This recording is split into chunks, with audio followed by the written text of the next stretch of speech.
Broers en susters, hartlik welkom. So een of twee, die wat daar bo sit, vir wie ek nie allemaal handdruk gegee het nie, Jan en Elsa. Vir die res het ek dink daarom allemaal 'n handdruk gegee. Andermaal welkom en ek hoop dat ons allemaal vandag, môre, op pad hier na die kerk toe vanmôre. Ek sien die strate is sommer heel wat stiller as wat dit normaalweg is. So ek hoop dat jy in hierdie tyd ook stilte in jou eie lewe sal ervaar, vrede sal ervaar, iets sal ervaar wat ons in die kerkmark met mekaar deel in hierdie tyd, en dit is dat ons in die verwagting lewe dat die Here Jesus weer sal terugkom en dat hy sy kerk sal kom haal. Dan ook natuurlik vir Lady Smith gemeente, se lidmate wat hier is vanmôre, baie welkom. Ons hoop julle sal die aanbiddingsgeleentheid saam met ons vanmôre dan ook hoopvol en vreugdevol beleef.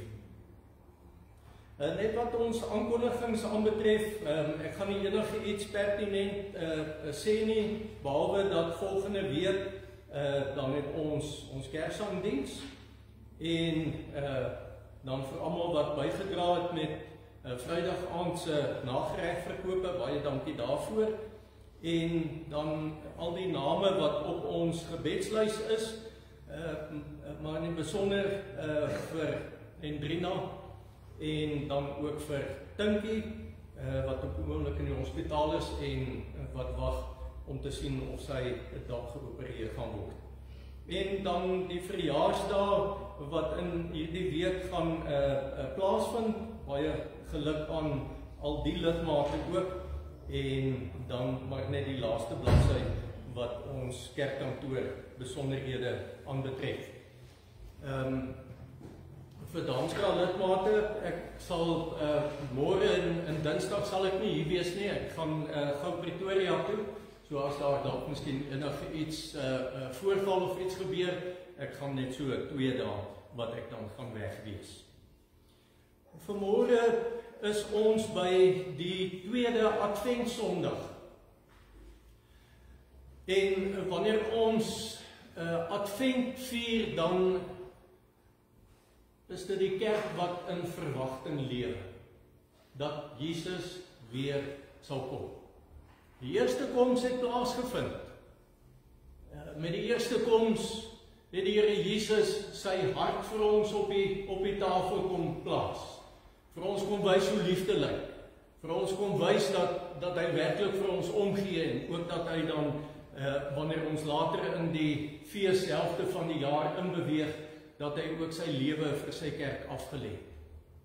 En in hierdie adventtyd dan wil die kerk almal op een of ander manier, maar ek sou dink dat ons almal by hierdie sentrale tema wil uitkom, en dit is om hoe leef Christene? Hoe leef mense wat in verwagting lewe?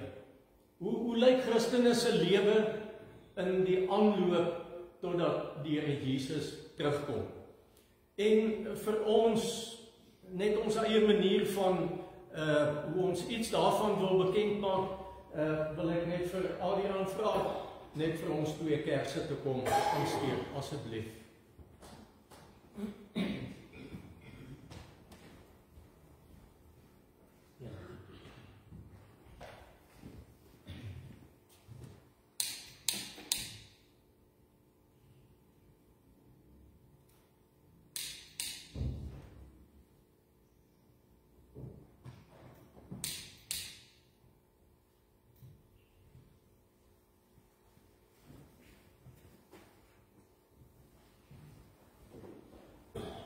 Met die ligte wat ons op hierdie manier aansteek, wil die kerk dan ook 'n tweede ding sê.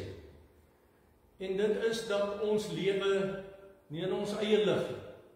Ons lewe in die lig van hom wat die lig self is.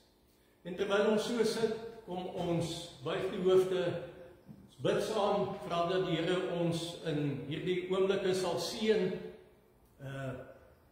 die behoefte wat daar in jou hart is, dat die Here dit ook vanmôre sal raak sien en dat die Here ook vir ons wat sy kerk is, sy vrede sal gee.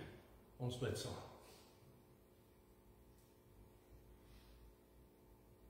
Ons Vader wat in die hemel is, met blydskap en harte vol vreugde, dank ons U dat ons in ons lewe, in hierdie tyd van die wêreldse geskiedenis, mense kan wees wat deur U omarm word. En dat ons dit elke dag kan beleef dat U is nie maar net 'n God nie. U is nie 'n God tussen sogenaamde baie ander gode nie. U is die Here van U kerk, die Here van hierdie wêreld. En saam met gelowiges reg oor die wêreld, buig ons ook vanmôre ten diepste met die verwagting om vir U te sê, Here, ons sien uit dat U moet terugkom. Nie omdat ons maar net wil ontsnap aan hierdie wêreld nie, maar omdat ons uitsien om U volle heerlikheid te betree en saam met hulle te wees wat ons reeds vooruitgegang het.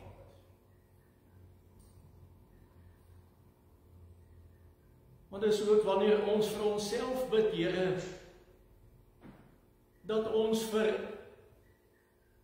hierdie wêreld waarin U ons geplaas het en geroep het, voorbidding wil doen. Vir so baie mense wat in hierdie tyd met onsekerheid lewe, of wat hulle sekerheid op dinge bou wat buite U lê, wat 'n valse hoop het, wat gedurig uitsien na iets in hierdie lewe wat vir hulle lewe betekenis sal gee. En dan vir ons, Here, bid ons dat ons voortdurend met blydskap en met vreugde ons lig sal laat skyn.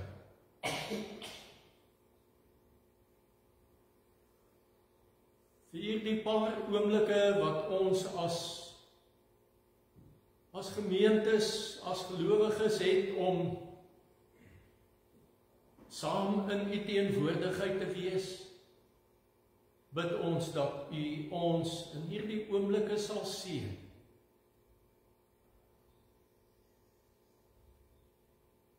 Ons bid vir hulle wat na alle waarskynlikheid of heel moontlik alreeds ergens heen vertrek het, wat saam met geliefdes elders verkeer, dat U ook hierdie feestyd vir hulle 'n mooi en 'n vreugdesgeleentheid sal gee. Vir hulle wat siek is, dat U in hierdie oomblikke ook by hulle sal wees. Verhoor ons gebede vir hulle as ons aan hulle dink. as ons hulle swaar kry en hulle nood voor U kom neerlê, dat U hulle sal seën, dat U uitkoms sal gee, dat U genesing sal bring. Bo alles, Here, word verheerlik. Vir hierdie paar dinge en nog baie meer, bid ons alles in die naam van Jesus Christus, wat lewe, wat heers, en wat vir ons intree. Amen. Broer en suster, mag daar vir jou genade en vrede in oorvloed wees van Jesus Christus die Here, God ons Vader en van die Heilige Gees. Ons gaan 3 liedere saam sing. Ons kan maar net so sit terwyl ons hierdie liedere saam sing. Ons gaan ook vanmôre die verkorte liturgie gebruik, of ek gaan dit gebruik, waar ons liedere van sing. Ons gaan nie noodwendig by die wet en by geloofsbelijdenis stilstaan nie, maar jy sal die elemente van dit wat in die wet en dit wat in skuldbelijdenis na vore kom en dit wat ons in ons geloof bely, dit sal jy in hierdie liedere sal jy dit vind.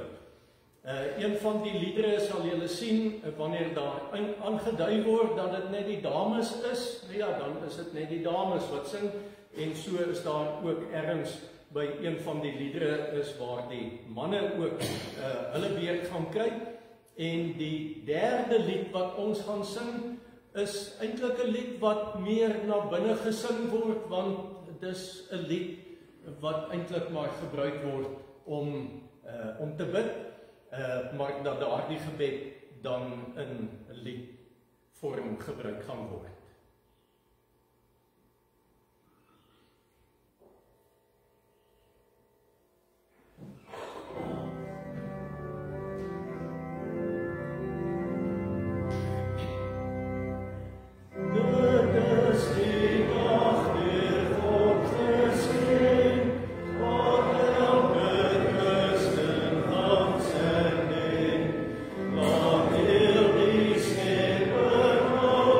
Amen.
vir jou geleentheid vir standgebed.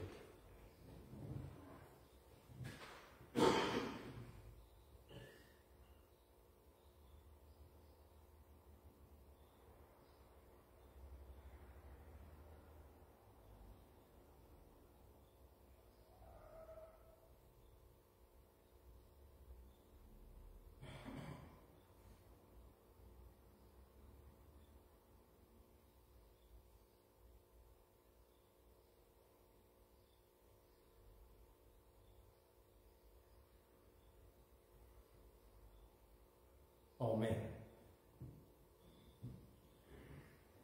Ek wil net 'n paar gedagtes saam met jou lees, 'n paar gedagtes met jou deel uit Romeine hoofstuk 15. As jy dalk 'n blaadjie by die deur gevat het, aan die binnekant sal jy ook dan die gedeelte daar afgedruk sien, maar as jy jou Bybel saamgebring het, Romeine hoofstuk 15, en ek gaan lees van vers 4 af.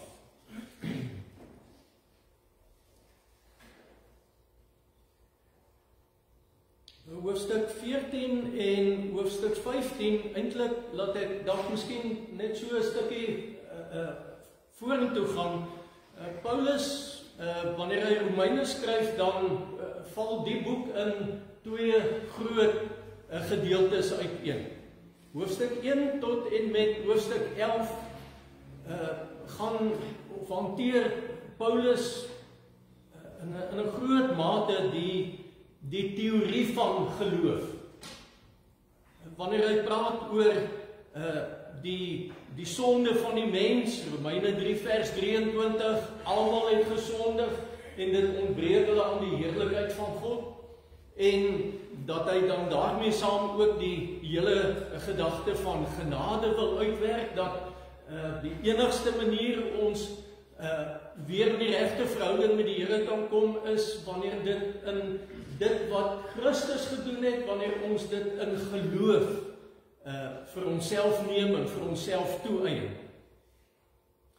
Van hoofstuk 12 af tot en met hoofstuk 16 is dan sy praktiese deel. As hy dan oor die teorie geskryf het, dan wil hy vir die kerk kom sê, of vir die gelowiges in daardie tyd gesê het, maar hoe lyk 'n geloofslewe in die praktyk, in die maandag tot Saterdag, en nie asof 'n mens Sondag ophou om te leef nie, maar net by wyse van praat dat maandag tot Saterdag is mos maar eintlik ons week wat ons leef. En hoe lyk ons lewe dan? En vir ons doeleindes in hierdie gedeelte van môre vir Adventtyd is wat ons dan eintlik bietjie wil nadink oor hoe behoort ons lewe in hierdie tussentyd te lyk. Met ander woorde, vandat die Here Jesus hemel toe opgevaar het, dat hy die belofte gegee het, dat hy terugkom, en hoe moet ons lewe dan nou lyk totdat die Here Jesus dan weer terugkom. Ek lees dan en dan hoofstuk 14 en 15, voordat ek dit vergeet, gaan dan in 'n groot mate oor die eenheid van die kerk. En dan lees ek van vers 4 af, hoofstuk 15. Alles wat vooraf in die skrif opgeteken is tog opgeteken om ons te leer, sodat ons deur die standvastigheid en bemoediging wat die skrif ons gee, vol hoop kan wees. En mag God, die bron van alle standvastigheid en bemoediging, gee dat julle eensgesind onder mekaar sal wees, soos Christus Jesus dit wil hê. Dan kan julle almal eensgesind uit een mond lof toebring aan God, die Vader van ons Here Jesus Christus. Aanvaar mekaar dan, soos Christus julle ook aanvaar het, tot eer van God. Ek bedoel dit. Christus het gekom om in belang van die Jode 'n dienaar te word. Hy moes vir hulle die waarheid van God bevestig deur die beloftes wat die voorvaders ontvang het, waar te maak. Hy het ook gekom sodat die ander nasies God oor sy ontferming sou verheerlik, soos daar geskrywe staan. Daarom sal ek u loof voor die nasies en tot eer van u naam sal ek 'n lofpsalm sing.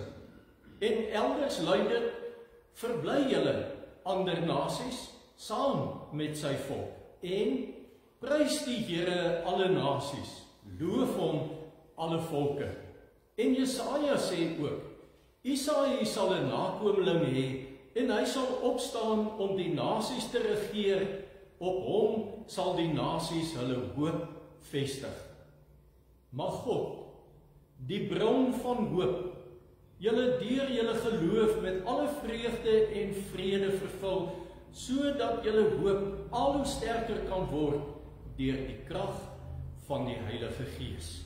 En ek lees dan net daardie gedeelte saam met julle.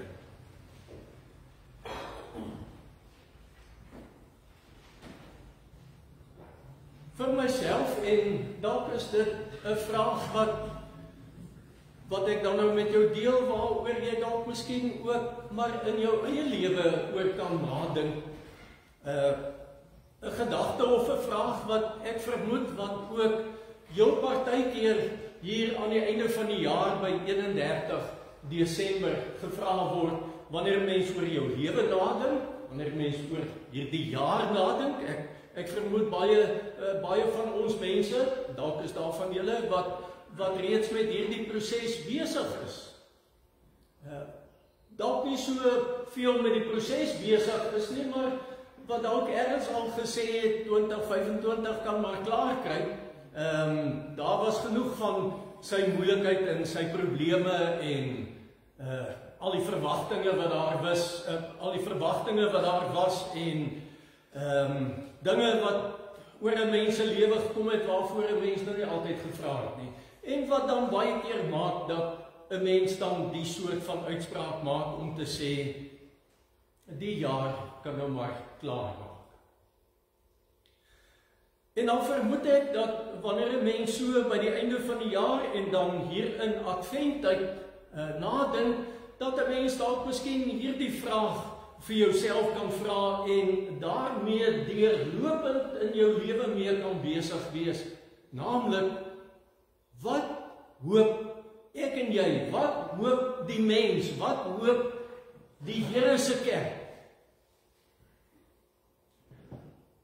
om te vind wanneer die Here Jesus terugkeer? En wat hoop die Here om te vind wanneer hy die dag terugkom om te kom haal hulle wat aan hom behoort? Ek vermoed dis 'n vraag wat vir 'n mens elke dag besig hou, want dis iets wat gebeur dat 'n mens jou lewe onder die vergrootglas plaas. Waarmee is ek regtig besig? En net so 'n belangrike vraag vir die kerk ook. Waarmee is die kerk van die Here Jesus regtig besig? En ek wil 4 dinge wat ek met jou wil deel. Ek het 'n prentjie saamgebring. Ek hoop dat julle die prentjie dat hy goed genoeg op die skerm verskyn. Maar dis nou sommer net 'n prentjie van 'n motor wat ek dink wat 'n hele paar dinge wil sê of vir ons wil help om prakties oor hierdie gedeelte na te dink. Die dag as 'n mens 'n motor koop, het sy 'n gebruikte een of 'n nuwe een, dan is een van die belangrike dinge wat 'n mens saam met daardie motor kry en wat die verkoper of dit die handelaar of dit die persoon is wat die motor verkoop het, is om die handleiding vir daardie motor saam te gee. En ek vermoed veral vandag, ek dink toe ek kind was, en die van julle wat heel wat ouer as ek is, was al wat jy eintlik nodig gehad het, was 'n tang en 'n stuk draad. En daarmee kon jy 'n hele paar goed kon jy gedoen het, om die kar ten minste op die pad te hou. Vandag is dit totaal en al vir ons 'n misterie. Die beste wat ek dink wat 'n motorhandelaar of iemand vandag vir jou kan doen is, wanneer jy motor koop, is om vir jou te sê, meneer, mevrou, hier is vir jou 'n selfoon, dat as jy die dag langs die pad gestrand raak, dat jy ten minste 'n foon het waarmee jy kan bel, dat jy kan hulp kry. Maar daardie handleiding is die bedoeling dat die verkoper vir jou in staat wil stel om hierdie motor na die beste van sy vermoë te kan gebruik. En dat jy kan in daardie handleiding kan lees, wat kan ek met hierdie motor en wat kan ek nie met hierdie motor? Waar kan ek en waar kan ek nie? Allerlei dinge wat die handelaar of wat die verkoper vir 'n mens wil help mee, dat ek die beste uit daardie motor sal kry. Paulus kom praat oor ons lewe en dan kom sê hy in vers 4, alles wat vooraf in die skrif opgeteken is. Die woord wat ek en jy het, is eintlik om dit dan maar so uit te druk, die handleiding wat ons het, hoe ons lewe elke dag kan inrig. Ja, daar is baie dinge, net soos in die motor se handleiding, dat as jy nie vreeslike praktiese ervaring het nie, en as jy nie regtig aangelê is vir masjinerie en vir al die goed wat saam met 'n motor gaan nie, dan gaan daar uit die aard van die saak dinge in daardie handleiding wees wat jy nie gaan verstaan nie, of as jy dit regtig wil verstaan, dan gaan jy ergens om hulp aanklop, of in vandag se tyd gebruik ons YouTube en Google en al dies meer. En Paulus kom sê, alles wat vooraf in die skrif opgeteken is tog opgeteken om ons te leer.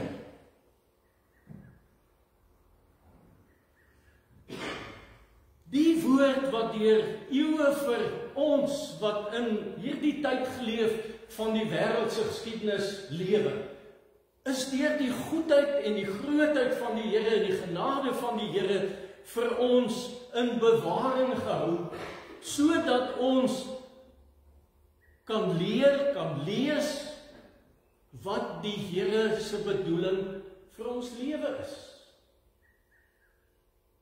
God se goedheid vir hierdie wêreld en vir ons lewe lê daarin dat hy vir ons hierin sy wil kom meedeel.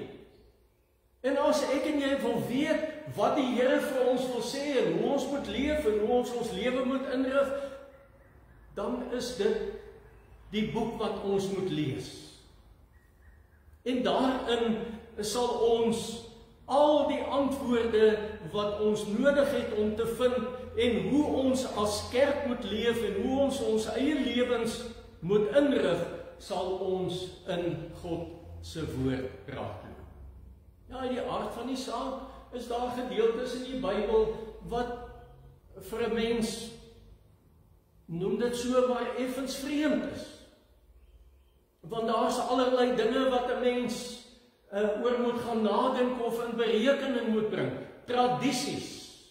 En wat se tipe geskrif dit is, of dit geskiedenis of poesie of wat ook al is, en dat dit soms vir 'n mens nie altyd so maklik is om 'n gedeelte of gedeeltes in die Bybel te verstaan. Maar 'n kerk wat op pad is, en 'n kerk wat gereed maak om sy Here, om sy Verlosser te ontmoet en raak te loop, sal dit juis nodig wees dat 'n mens nie sonder jou Bybel sal leef nie.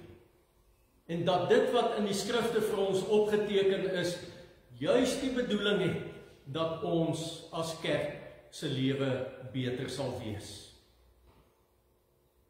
Die tweede ding wat ek met jou wil deel, so die eerste is die belangrikheid van die skrif, waarin Paulus die kerk wil help, dat ons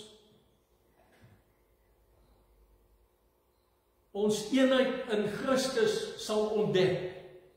Is die tweede ding, is dat die kerk van die Here Jesus die karakter van God sal raakloop. Nou as ek terugkom by die prentjie wat ek saamgebring het, dan sal 'n mens weet dat elke motor het maar sy eie bepaalde karakter. 'n Motor, 'n bakkie, wat hoofsaaklik maar bedoel is om op die grondpaaie en op die plase en al dies meer, alhoewel dit nou vandag nog nie eintlik meer so is nie. Die tyd waarin baie van ons groot geword het, was 'n bakkie was net 'n ding wat jy op die plaas of wat jy by die ek ken dit as die OTK, by die koöperasie gesien het. Nou deesdae sien 'n mens omtrent nie meer 'n motor nie, want elke Jan Rapp en sy maat die ry omtrent 'n bakkie en lyk vir my dit is 'n of ander boodskap wat 'n mens maar wil uitstuur. Maar elke motor het sy bepaalde karakter. Motors wat in Duitsland vervaardig word, sal 'n mens agterkom met 'n bepaalde karakter en 'n sekere manier van hoe hulle bestuur. En die Oosterse motors, die het hulle eie besondere karakter. As ons na die kerk van die Here Jesus kyk, dan sal ons ook in die skrif God se karakter raakloop. Wie is God? Wie wil God vir ons wees? Wie wil God vir hierdie wêreld wees? En daarin het ek en jy as gelowige 'n groot rol om te speel. Om die wêreld te help om God se karakter, God wat heilig is, maar God wat nog steeds van sy kant af alles doen om 'n wêreld te red.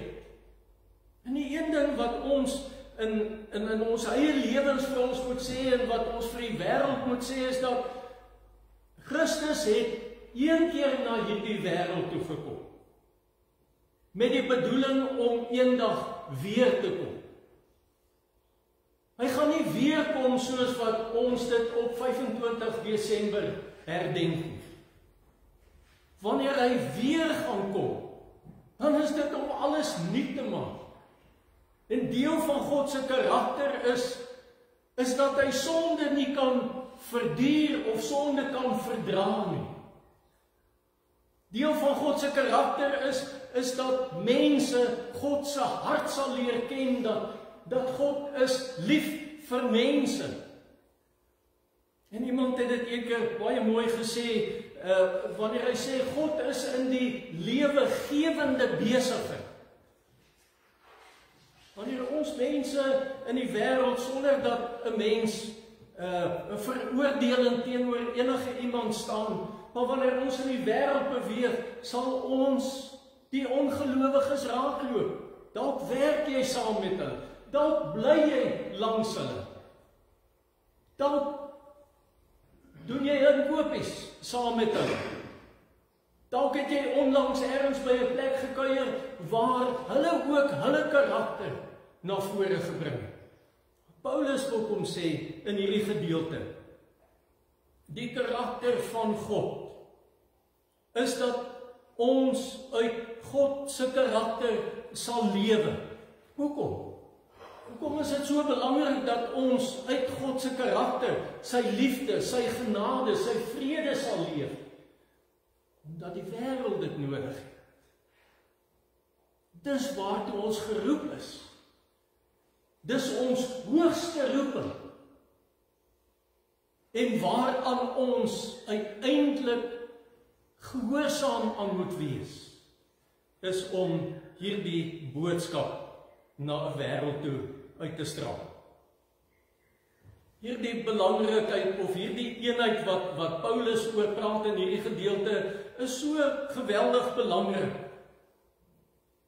Ek kan myself net indink dat 'n wêreldling, wanneer hy na ons as Christene moet kyk en daar is onderlinge twis en rusie en vyandskap en dat Christene kan nie met mekaar oor die weg kom nie, waarom sal 'n ongelowige ooit deel van die geloofsgemeenskap wil wees?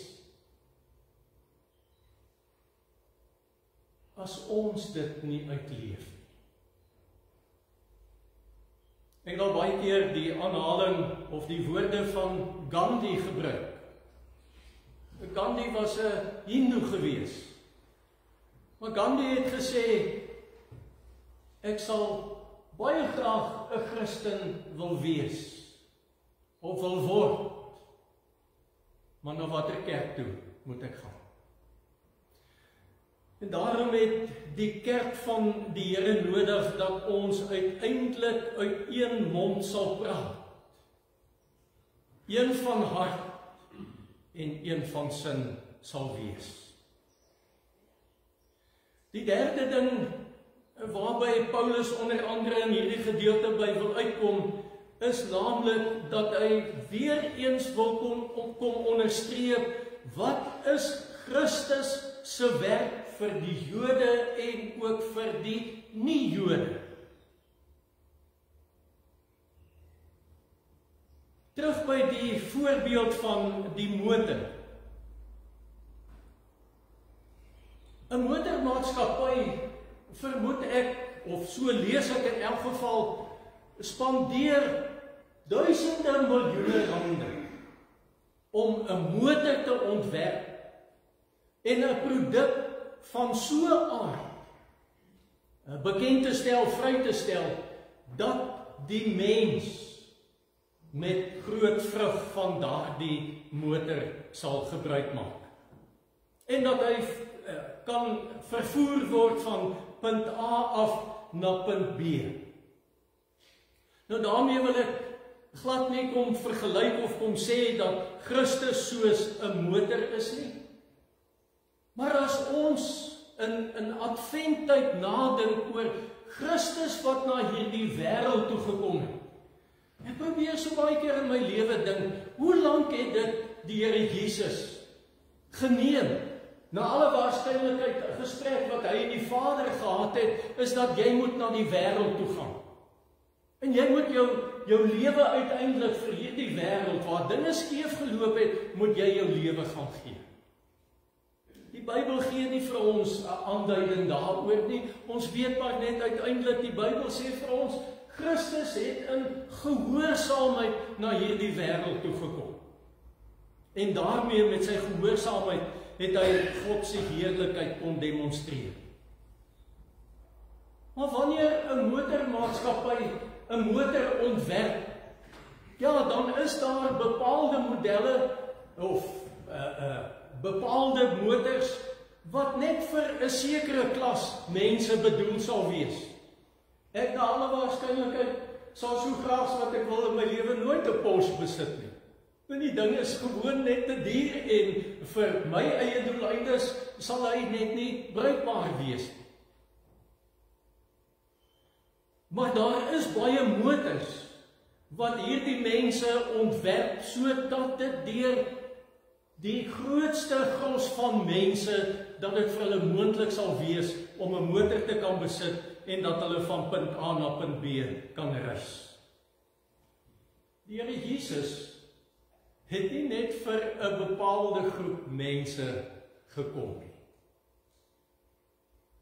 En wanneer ons in ons Christen wees, wanneer ons taal gebruik nagaan, dan sal ons dit so baie keer sien, hoe dat ons praat van hulle en julle.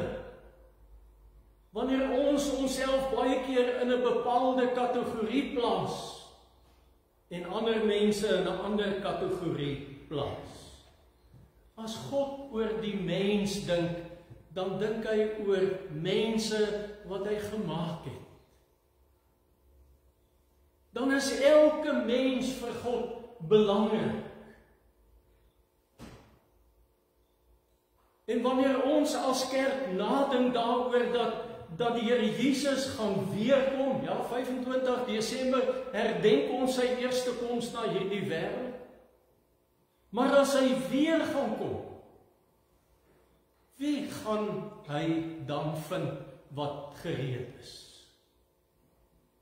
En as ek en jy dit vir onsself wil toeëien, die genade van die Here, sy liefde vir ons, sy omgee vir ons, sy versorgende hand in ons lewe, sy seën vir elke dag se lewe, dan wil die Here juis die kerk, eenvoudige, doodgewone mense soos ek en jy, gebruik. Dis nie per toeval dat ek en jy in Ladysmith opgeëindig het nie. Dis nie per toeval dat ons vanmôre is waar ons is nie.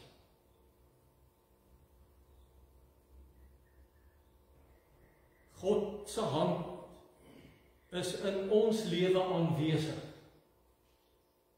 En hy wil hierdie mens wees van my en jou, wil hy in hierdie wêreld gebruik.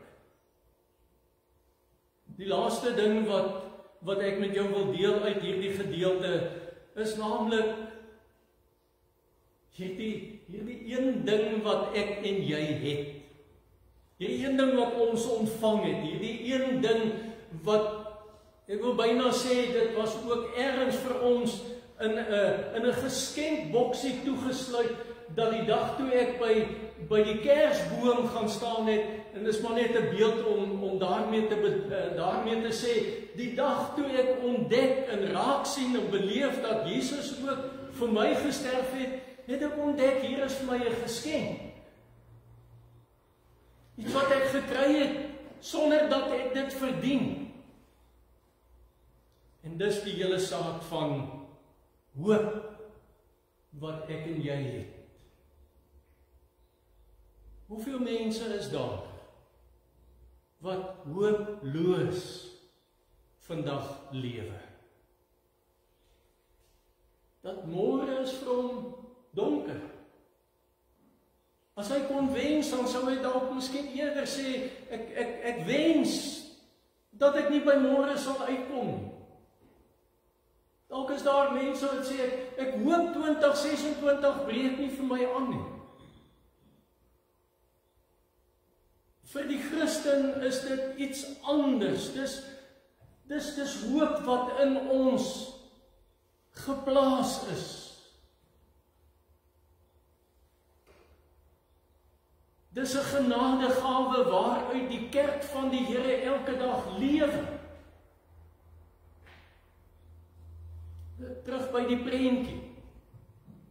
Wanneer ek die motor koop, dan lewe ek in die verwagting dat hierdie motor gaan vir my bring waarheen ek wil reis. En ek lewe in die hoop dat hierdie motor, alles waaroor ek navorsing gedoen het, dat hierdie motor dit vir my gaan wees. Wanneer ek en jy ons Bybels oopmaak en daaruit lees, wanneer ons as gelowiges by 'n dag, by 'n geleentheid soos hierdie by mekaar kom, dan deel ons die lewende hoop. Want Christus is ons hoop. As ons nie aan hierdie belofte kan vashou dat Jesus sê, hy kom eendag weer nie, dan is ek en jy net so sleg daarin toe, soos enige mens daar buite. Met daar buite bedoel ek mense wat buite God se liefdesfeer lewe. Natuurlik is ons altyd in God se liefdesfeer, maar daar is mense wat dit nie raak sien en wat dit nie so beleef nie. En wat is hoop eintlik? Hoop is wanneer ek en jy vir mekaar kan sê, en veral vir die wêreld kan sê, hoop is, môre gaan dit beter. Wat het ek en jy om vir die wêreld te gaan gee?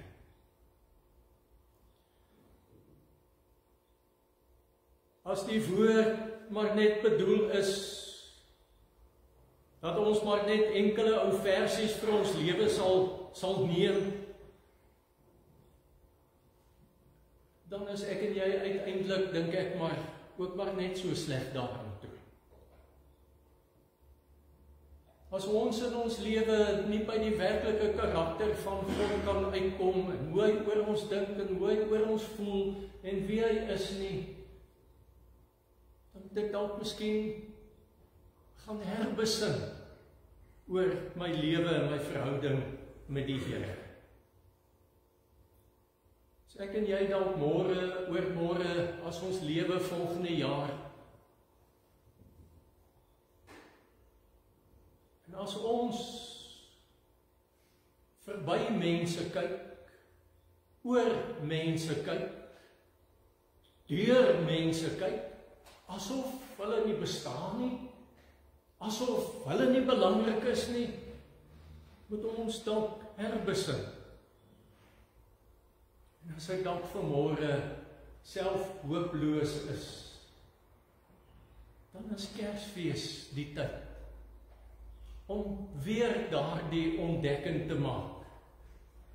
God het in Jesus Christus homself klein genoeg gemaak, sodat ek en jy hom kon leer ken. Mag die Here vir my en vir jou seën, en mag ons in ons lewe en lewe van die kerk, mag ons ook altyd uit hierdie gedagtes lewe. Amen.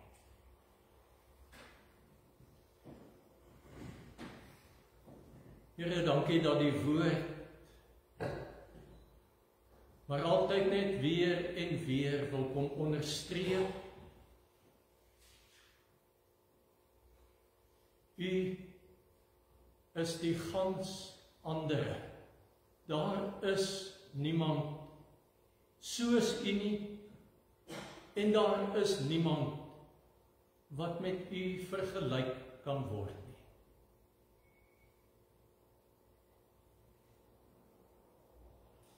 Nou dikwels, Here, wil ons ook baie graag vir u in persoon sien. Maar dankie dat ons u altyd in die Bybel kan raakloop. Al die wonderlike beloftes kan raak lees wat u vir ons gee. Maar dan ook nie net vir ons nie, ook vir hierdie wêreld.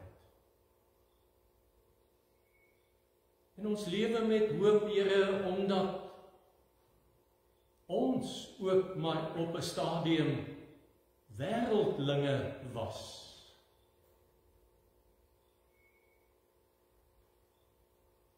Dat ons ook nie vir u geken het nie.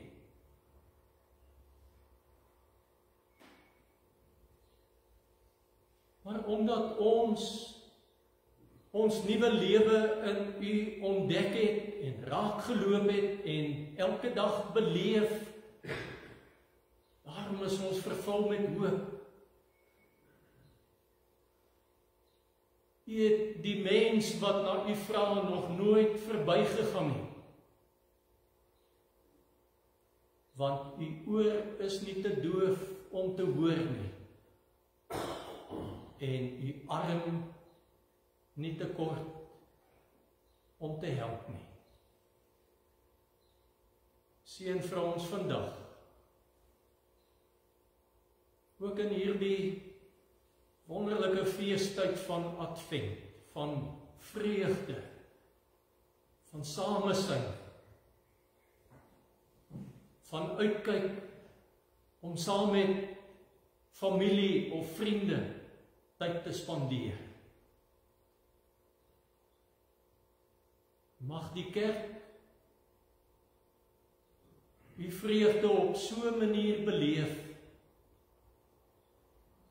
dat dit die wêreldse vreugde in die skadu sal plaas.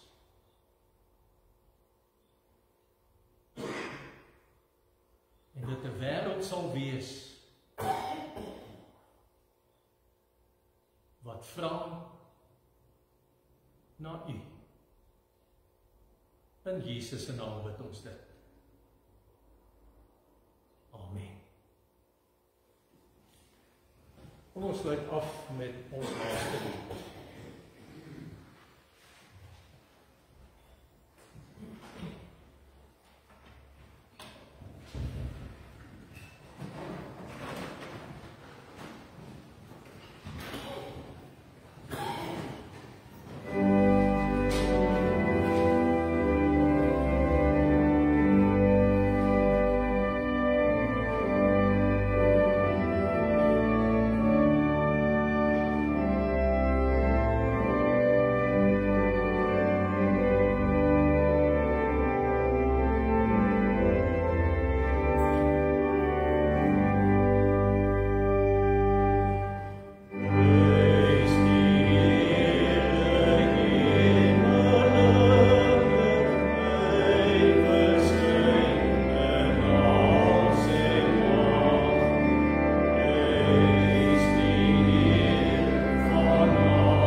in sy vrede. Die genade van ons Here Jesus Christus, die liefde van God ons Vader en die troostvolle teenwoordigheid van God se Heilige Gees saam met jou en met jou en met jou en met jou wees totdat Jesus eendag weer terugkom. Amen.